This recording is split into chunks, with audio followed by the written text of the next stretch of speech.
اما یبلغن عندک الکبر، اگر پہنچ ہی جائیں وہ دونوں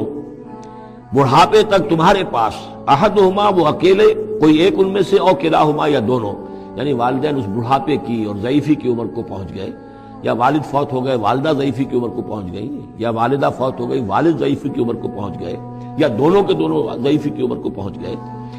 اما یبلغن عندک الکبر احدہما او کلاہما فلا تقل لہما اف، تو انہیں اف تک مت کہو، جھڑکنا نہیں، ولا تنہرہما، ان کو جھڑکو مت،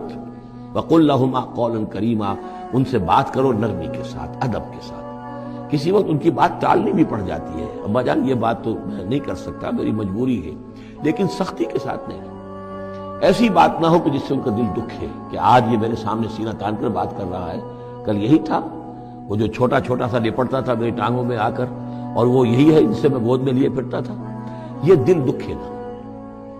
وَاخْفِضْ لَهُمَا جَنَاحَ الذُّلِّ مِنَ الرَّحْمَةِ، یہ آگے آپ جو میں نے کہا تھا والدین کے لیے بھی اپنے بازوؤں کو، کندھوں کو عاجزی کے ساتھ ان کے سامنے جھکا کر رکھو، سینہ تان کر بات نہ ہو ان سے، بات جب بھی ہو معلوم ہو کہ جھکے ہوئے ہیں، ان کا ادب کر رہے ہیں۔ وَقُلْ رَبِّ ارْحَمْهُمَا كَمَا رَبَّيَانِي صَغِيرًا، اور دعا کیا کرو کہ اے میرے رب ان پر رحم فرما دونوں پر، جیسے کہ انہوں نے ہمیں پالا، مجھے پالا جبکہ میں چھوٹا سا تھا، میں تو سب سے زیادہ ضعیف تھا، کمزور تھا، میرے لیے غذا کا، میرے آرام کا، مجھے تکلیف ہو تو تڑپتے یہ تھے، تو اے پروردگار اب ان کے احسانات کا میں کیا بدلہ چکا سکتا ہوں، میں تجھ ہی سے درخواست کرتا ہوں کہ جو کچھ احسانات انہوں نے مجھ پر کیے ہیں تو ان کو، ان کے طفیل، تو ان کی خطائیں بخش دے اور ان پر رحم فرما۔ وَقُلْ رَبِّ ارْحَمْهُمَا كَمَا رَبَّيَانِي صَغِيرًا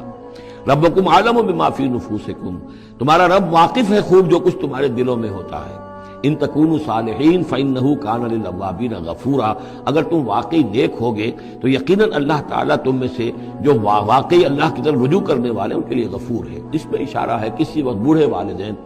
جیسے کہ ہم پڑھ رہے ہیں کہ لا یعلم من بعد علم شیئا،